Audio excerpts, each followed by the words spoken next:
voulez-vous apprendre à évaluer votre eczéma? Vous pourrez ainsi mieux comprendre votre maladie, mieux reconnaître les symptômes pour mieux les traiter. De plus, vous pourrez plus facilement échanger avec votre médecin qui utilise les mêmes scores d'évaluation de l'eczéma, le SCORAD.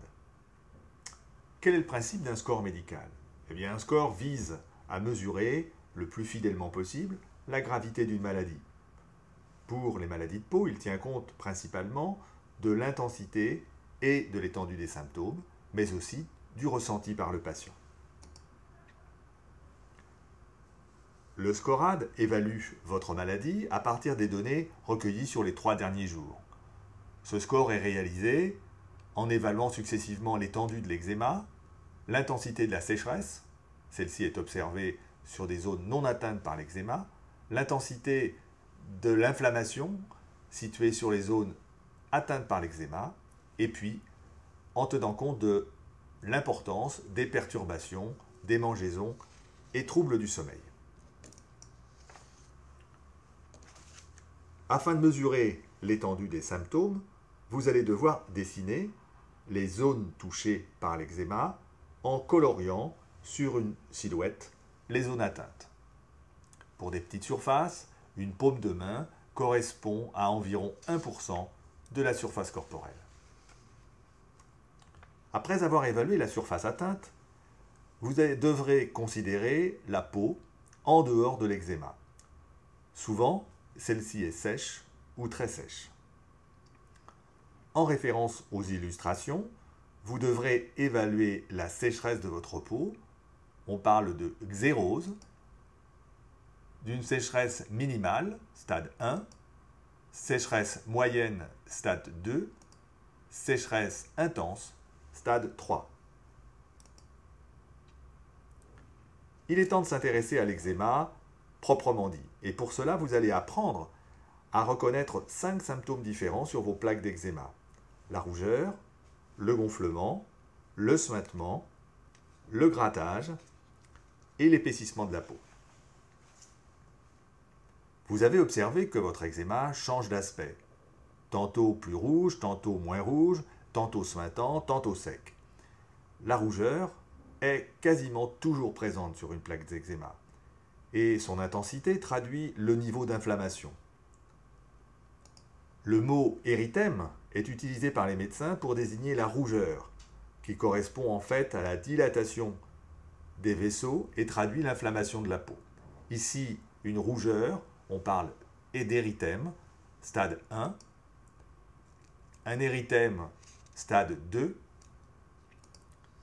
un érythème, stade 3. L'édème correspond au gonflement de la peau. Il est localisé sur les zones de l'eczéma et on reconnaît 3 niveaux d'intensité.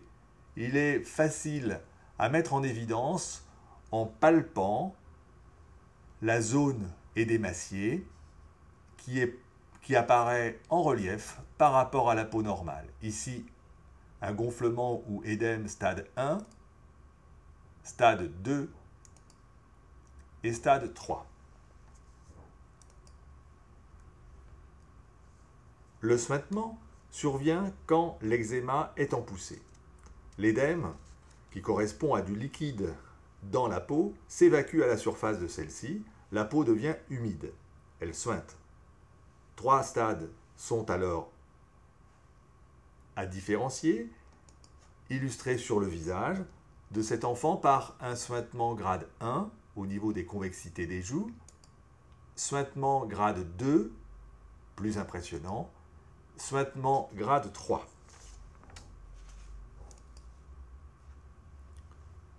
Le grattage est dû à des démangeaisons, il laisse des traces, on les appelle alors des excoriations. Celles-ci sont plus ou moins intenses et parfois douloureuses, comme ici au niveau du poignet de cet enfant.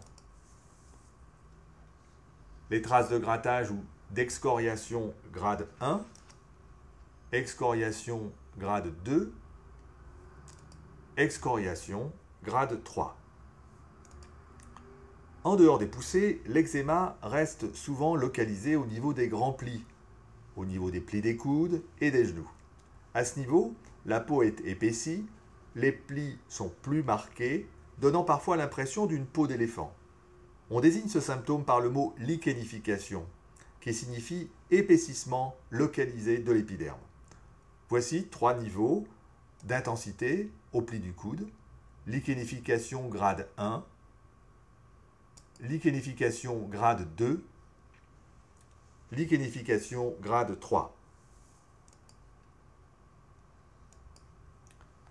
3 questions subsidiaires vous sont posées. Elles concernent l'aspect de votre eczéma. Vous y répondrez par oui ou par non. La peau saigne-t-elle? Avez-vous retrouvé du sang dans le lit ou sur le pyjama? Avez-vous observé des fissures à cause de l'eczéma? Est-ce que la peau pèle à cause de l'eczéma? La dernière partie de l'évaluation concerne les symptômes que vous ressentez, et ceci en pensant aux 3 derniers jours. Pour cela, vous allez utiliser une échelle analogique et vous placerez un trait vertical sur la ligne comprise entre 0 et 10. 0 pour aucun symptôme, 10 pour symptôme maximum. Concernant la démangeaison, ce qu'on appelle le prurite, et concernant les anomalies du sommeil, souvent sous forme d'insomnie. Voici présentée la façon de remplir un scorad. Maintenant, à vous de vous évaluer sur la fiche qui vous sera donnée. Après avoir colorié les figurines pour préciser l'étendue de votre eczéma, vous préciserez le niveau de sécheresse de votre peau, vous remplirez les cadres correspondant à l'intensité des 5 symptômes. Enfin, vous évaluerez entre 0 et 10 l'intensité de vos démangeaisons et des troubles du sommeil qui sont induits. Le calcul du score final sera fait par votre médecin, mais si vous êtes curieux, vous pourrez aussi le réaliser à l'aide de la formule placée sur la fiche. Bon courage et à bientôt.